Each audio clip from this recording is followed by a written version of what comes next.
33 square miles packed with beautiful beaches and lush wildlife forever changed.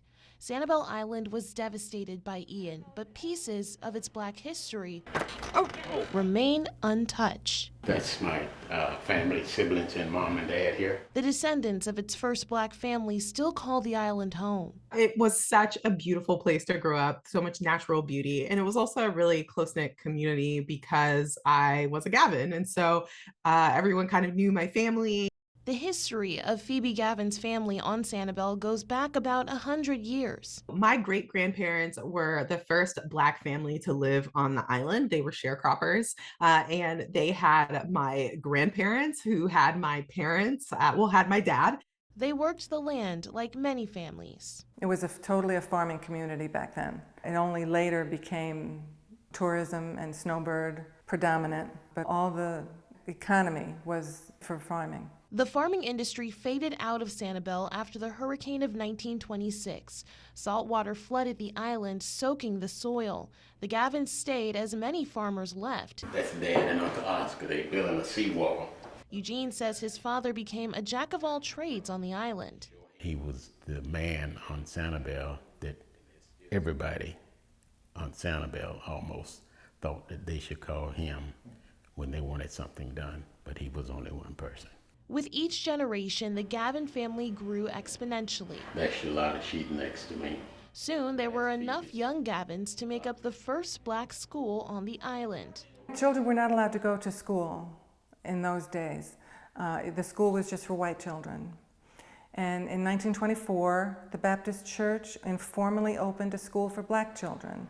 Now, there was a minimum of 7 children had to be there for the school to operate. Yep.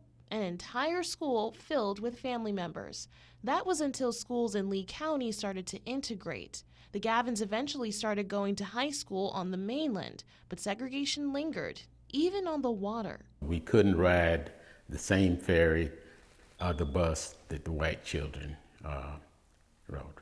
You couldn't ride the same bus? Couldn't ride their bus, and we couldn't ride on the same ferry at the same time. So they would catch the first ferry, we would catch the second ferry. That's one of the signs of integration on Sanibel. Segregation didn't bother me that much because we didn't accept it as anything that was any different than life.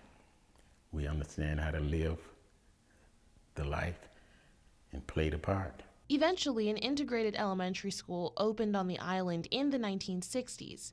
Phoebe and her cousins went there as kids. When I was there, it was only elementary, and there were only 3 Black children in the entire school, myself and my 2 cousins. Unfortunately, I did experience some race-based bullying when I was in elementary school. Kids can be pretty cruel, and they can grab onto the thing that they can use to needle at someone. And that was something that was really easy to point out about me that made me different from everyone else in the classroom. So there definitely was a dual experience, and it was a challenging way to grow up, but I still feel like it was a really great place to grow up, even with those challenges. Now Sanibel faces its own challenge, healing from a once-in-a-lifetime storm. Phoebe hopes that as the island rebuilds, her family's history and the island's Black history is preserved and shared for future generations. It is rich and it is beautiful, and that it is worth learning about. Reporting on Sanibel for NBC2, I'm Ashley Graham.